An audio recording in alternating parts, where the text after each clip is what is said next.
é bom observar isso. Mas a ideia de Deus é que a promessa viesse através de Abel. Caim matou Abel. E agora, de quem vem a promessa? Através de quem vem a promessa?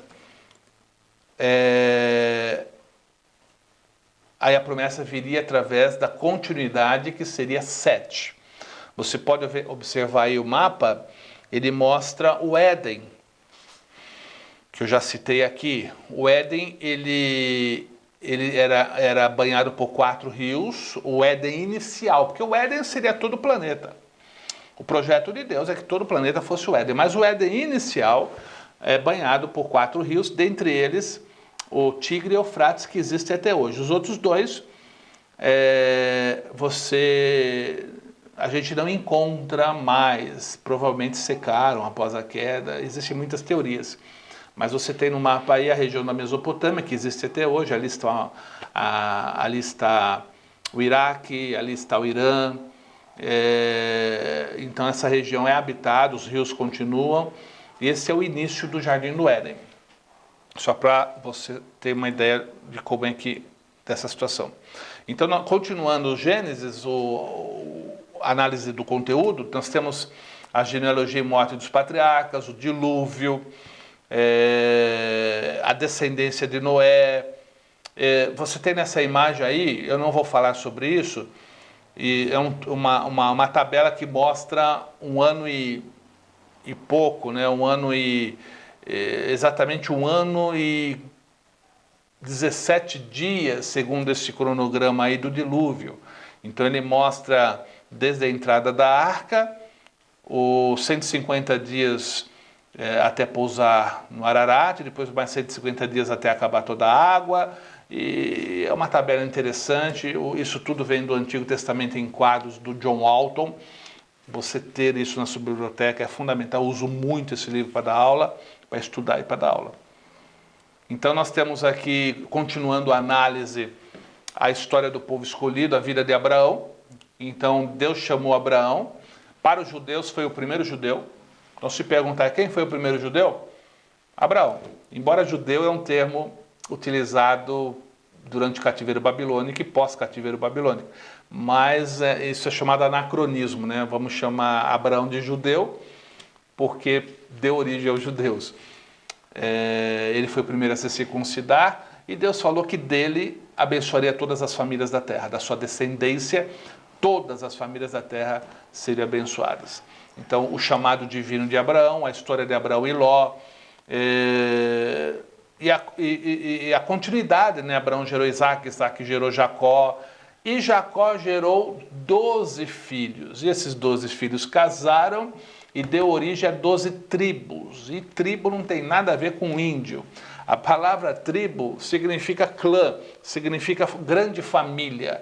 Então, de Jacó vieram 12 famílias, que foram se procriando, e deu origem à nação de Israel. Mas toda a nação de Israel, a sua origem, são 12 filhos, as 12 famílias dos filhos de Jacó, dos filhos de Israel. Jacó, que passou a se chamar Israel.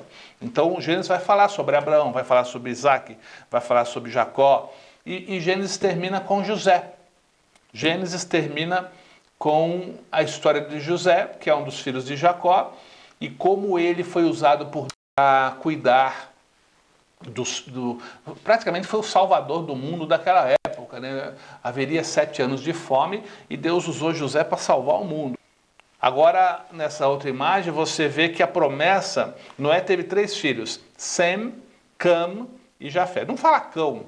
Cão é uma tradução antiga, coitado do menino. Cam, no hebraico é Ram. Então, Ram, a portuguesando, melhor ficar Cam. Cão não fica legal, ele não ia gostar.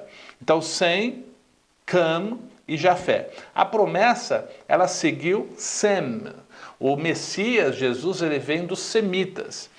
Então aí você vê, eu não vou falar do que está escrito, né, para não tomar tempo, mas você vê que segue Sem, segue Peleg, segue Terá e segue Abraão. Então a promessa, que é o Messias, e que cumpriria a promessa de Deus a Abraão, Adão e Abraão, Terá, Abraão, Isaac, aí Esaú e Jacó. A promessa foi para Jacó. Ela seguiu a família através de Jacó. E Jacó deu origem a todos os israelitas, de quem veio o nosso Messias. Nessa outra tabela também muito interessante, eu não vou falar sobre ela, mas está aí para você ler com carinho. Nascimento de Abraão, o ano, isso tudo. Quando se fala em ano, isso é de acordo com o historiador, de acordo com a fonte que o teólogo pesquisou. Então essa datação não é unânime entre os historiadores, porque é muito difícil você reconstruir a história, ainda mais com datas. A história depende de evidências, e data depende de comparar, é muito difícil. Então aqui está uma proposta, que Abraão entrou em Canaã com 75 anos, quando ele nasceu Ismael ele tinha 86, quando nasceu Isaac ele tinha 100. Olha que interessante, quando Deus pediu em Gênesis 22 a morte de Isaac para provar sua fé, Abraão tinha 115 anos, Abraão morreu com 175. Naquela época se vivia bastante. Antes do dilúvio chegava a 1000, mas depois do dilúvio já começou a reduzir. Isso era o ano lunar, mas praticamente igual, porque o ano lunar era corrigido, dava igual ao ano solar. Então não é um problema de datação, não. As pessoas viviam bastante mesmo. 969 Matusalém, 930 Adão, mas após o dilúvio começou a diminuir a idade, né? Aumenta as doenças, aumenta a bactéria e a comida não fica tão saudável, e hoje estamos em 74, 75 anos a média de vida no Brasil.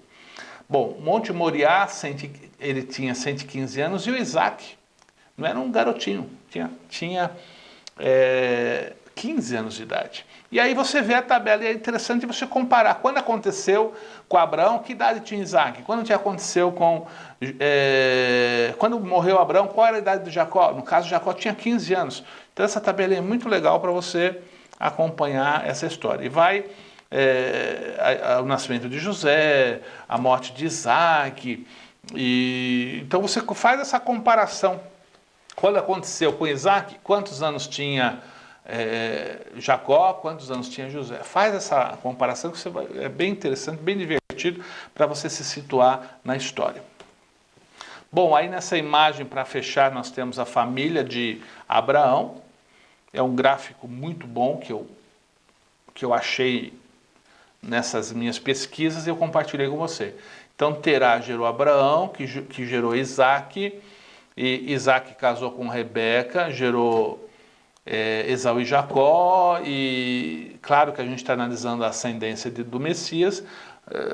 A promessa foi para Jacó, depois de Jacó, veja que há 12 filhos e uma filha, Diná, mas no caso do Messias, dos 12 filhos, quem receberia o Messias seria Judá.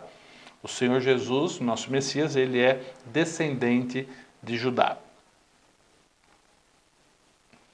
Ok, então nós encerramos aí Gênesis, e você tem um material vasto para começar ou continuar, né? Certamente, não sei, alguns estão começando o estudo da Bíblia, outros estão concluindo. Concluindo não, né? Concluindo não tem jeito, a gente nunca conclui.